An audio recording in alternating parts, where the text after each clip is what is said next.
Hey, Foreclosure Fix family, and welcome to another episode of the Foreclosure Fix Podcast. My name is DJ Olojo, and I am your host. And our goal here is to help 1 million homeowners successfully navigate foreclosure.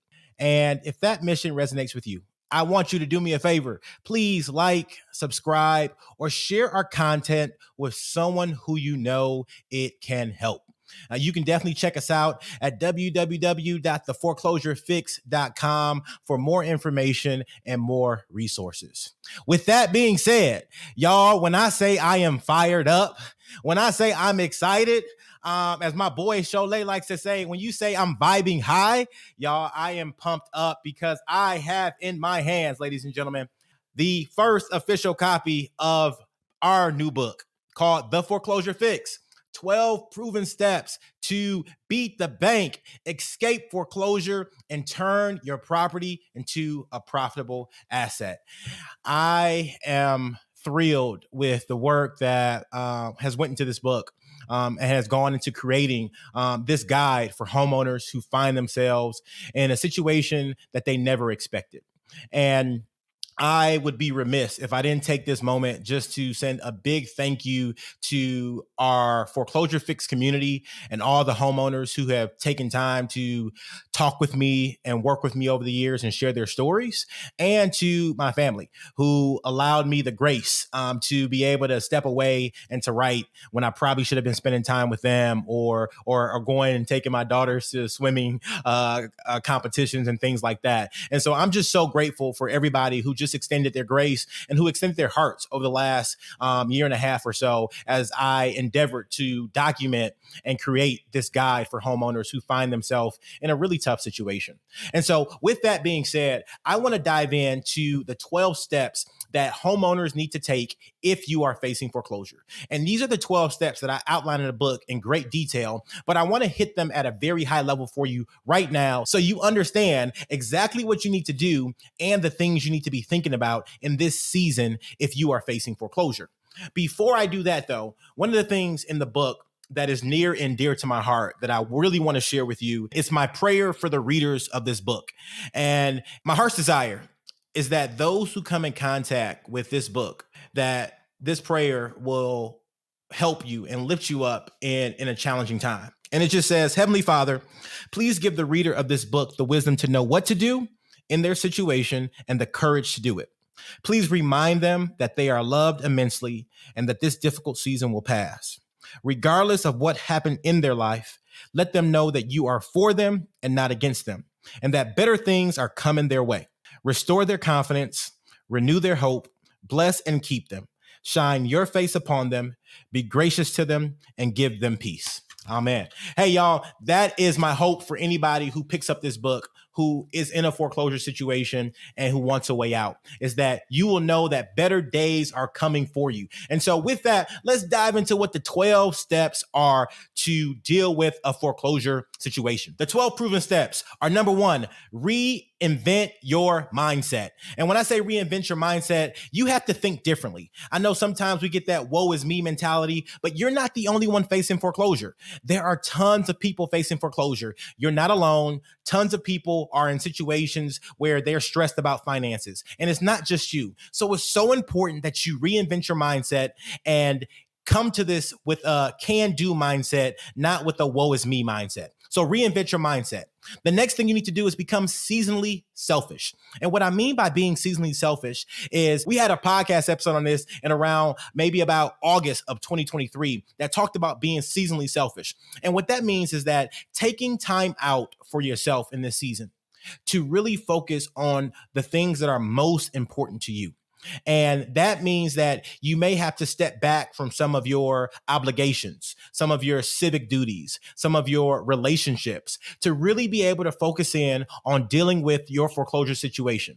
And that season may just be a couple days, it may be a couple months, or it may even be a year or longer. But you really need to become seasonally selfish to be able to focus on the things that are most important to you, which should be saving your house.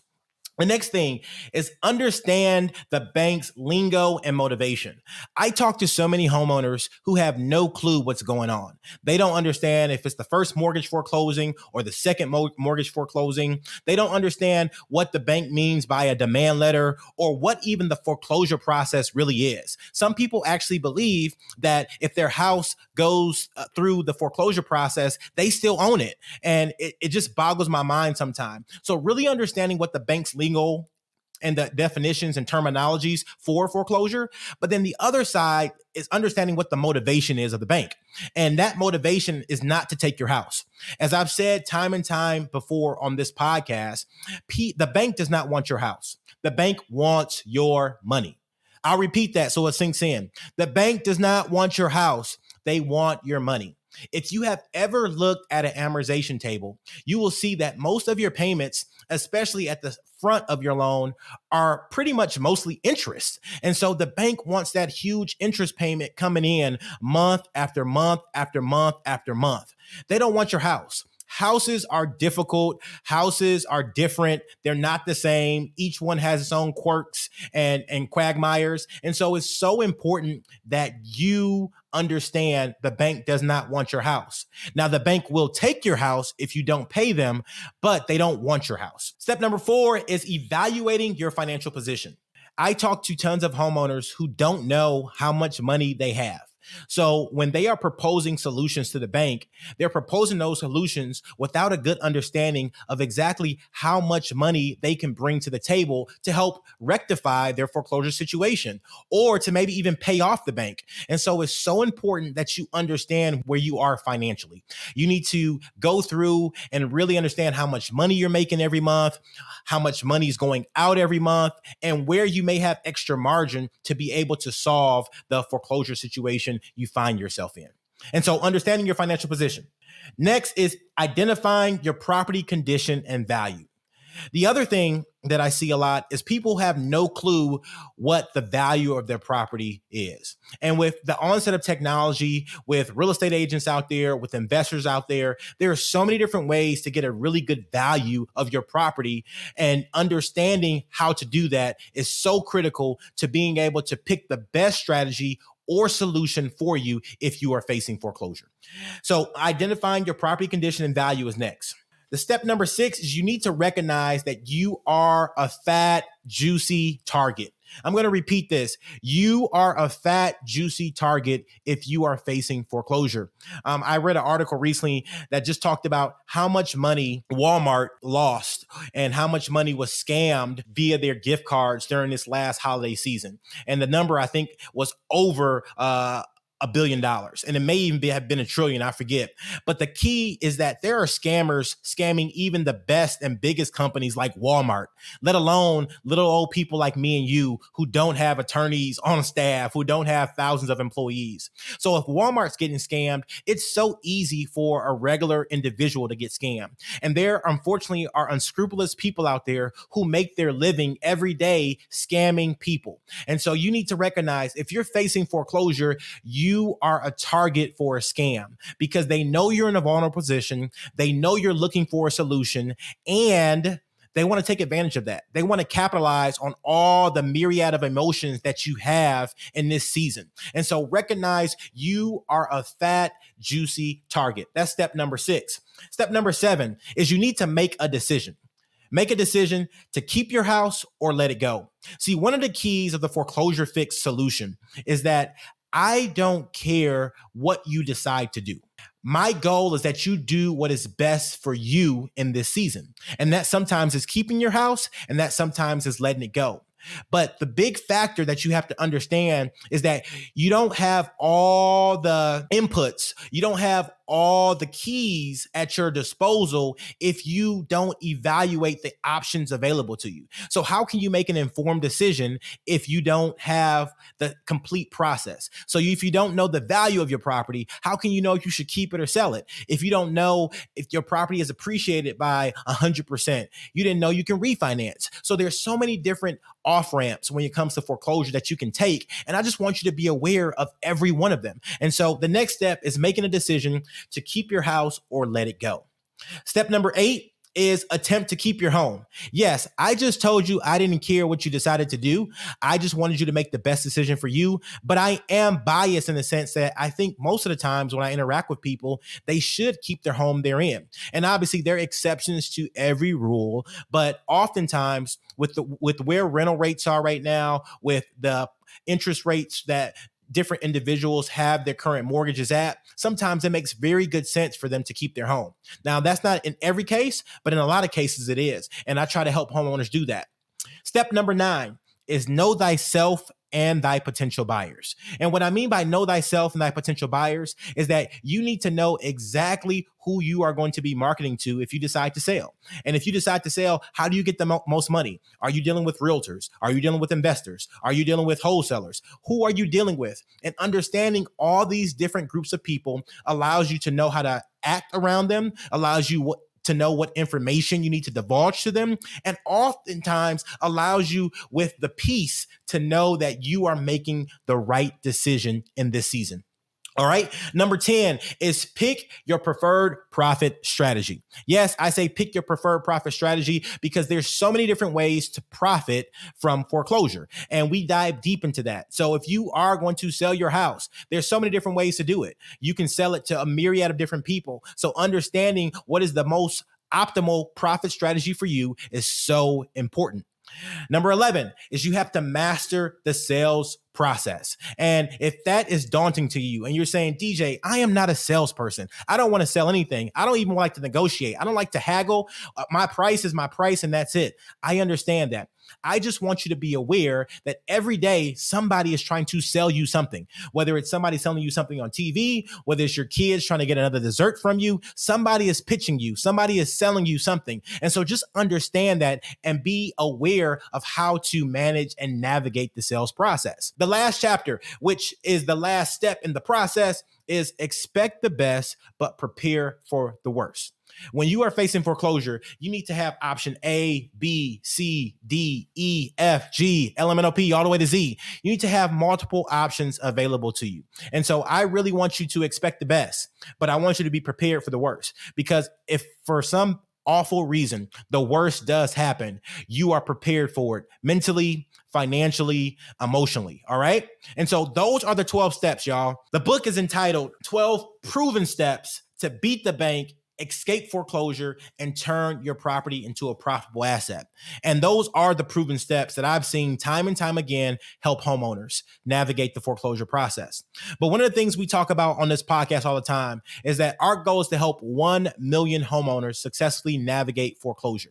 And people say, DJ, what does it mean to successfully navigate foreclosure? It means that you decide what happens. And that's what success looks like, in my opinion. Is that you decide what happens. When the bank forecloses on your house, the bank decided. You didn't pay, we're taking your house back. But when you decide, whether you decide to sell it, you decide to keep it, you decide to file bankruptcy, you decided what was right for you. And that's what I want to empower you to do. I want you to be able to decide what to do in this foreclosure situation. And that's how we define success here. There's no one size fits all solution. It's a solution that works best for you in this season of your life. Y'all, I am so excited about this book. And if you are interested in getting a copy or pre-ordering, please check us out at www.theforeclosurefix.com. You can also find the book on Amazon, available for pre-order. We got the audiobook, we got the Kindle version, we got the hardback, we got it in all forms. So if you're saying, DJ, I don't have time to read the book, if you're in your car, you can listen to it. If you say, hey, DJ, I don't have the money, well, let us know. Shoot us an email and we'll see how we can help you. Also, we have so much free content out there all about the foreclosure process. And we're just one email away at help@theforeclosurefix.com. Y'all, this brings me to my favorite part of the podcast, which is our bow tie round, where you, our listeners, get to tie one on with today's guest and host, DJ Olojo. All right, y'all. So the B in bow tie stands for your best advice for somebody facing foreclosure. The O stands for one thing you are grateful for right now. And the W stands for your wildest or most interesting foreclosure related story. The B in bow tie today, my best advice for somebody facing foreclosure, is I'm not going to be modest. Y'all, my best advice is pick up a copy of the Foreclosure Fix and check it out, or check out our YouTube content, or just get help, y'all. I don't really care who you get it from, whether it's a family member, whether it's an attorney, whether it's a real estate agent, just get help. I hate when people lose their house to foreclosure, and I don't want that to be you. So get help, y'all. That is my best advice. The one thing I'm grateful for, I am grateful for this community. I'm grateful for the people who share their stories with me, the people who call in, the people who email, the people who text, the people who write. I'm grateful for this community of people who are all pointed towards one direction, being a lifeline for those who find themselves in a challenging situation. My wildest or most interesting foreclosure related stories. Today, I got two for you. And I have two because I want to highlight two different results from two different homeowners that recently came across our platform. The first homeowner was a non-performing mortgage who had been delinquent for numerous years. They filed bankruptcy previously. They didn't complete the bankruptcy process. And we reached out to them to say, hey, we want to help you. We don't care what happened before. Let's get a modification going. And this borrower was very, very deceptive. They lied and said that they sent payments to the servicer. They had their attorney emailing our attorneys, and they just wasted a lot of time. They wasted about 4 months of time going back and forth lying, until the point where we just said, hey, we have to move forward. And the client said they're going to move forward with foreclosure. And so pretty much 3 days before the foreclosure sale, that borrower came back and said, hey, is that modification still available? And unfortunately, because the state they were in, most of the legal costs were non-reimbursable. And because so much time had passed, the lender said, no, we can't do that. And so either you're going to go to foreclosure or you're going to pay us off. And that borrower paid him off. So first of all, the borrower was deceptive all along, and he found the money to be able to pay them off. And so when you are facing foreclosure, honesty is the best policy. People can bend over backwards and help you in so many ways if you're honest and transparent about your situation. So juxtapose that situation to another borrower who was delinquent, and the lender sent out a demand letter that just says, hey, you owe this money. And this person was delinquent for 3 or 4 years. That person did not stop. They did not pass go. They did not collect $200. They called the attorney immediately and said, hey, I want to resolve this. What can I do? And guess what, y'all? 3 weeks later, this person, the loan has been modified. They put down a down payment, and they're paying their payment now every month consistently. Y'all, those are two different scenarios. One person had to come up with a lot of money at a last minute not to lose their house, and the other person was able to get a modification, all because they were honest and transparent. And so one of the things that I want to always enforce to folks, and when I always want to make sure you understand, is that if you're facing foreclosure, the best thing you can do is be transparent with your lender and your attorney about your situation. That is how you get a good outcome, y'all. With that will wrap our episode today. As I said, I am so excited about my new book. I appreciate y'all. And if the goal to help 1 million homeowners resonates with you, please, please, please like, subscribe, share the content with someone who you know can help. Check us out at theforeclosurefix.com. Leave us a review. And y'all, get a copy of the new book. Come on now. Don't play with me. Come on, y'all. Get a copy of the new book. Help somebody. Share it. Give it to a real estate agent. Give it to a real estate professional. Or give it to someone who you know is in need of help on the foreclosure side. With that, I love you. God bless you. And I will see you soon. Take care. The views and opinions on this podcast are for informational purposes only and should not be construed as legal advice. If you have a specific legal question, we highly recommend you contact a qualified legal professional.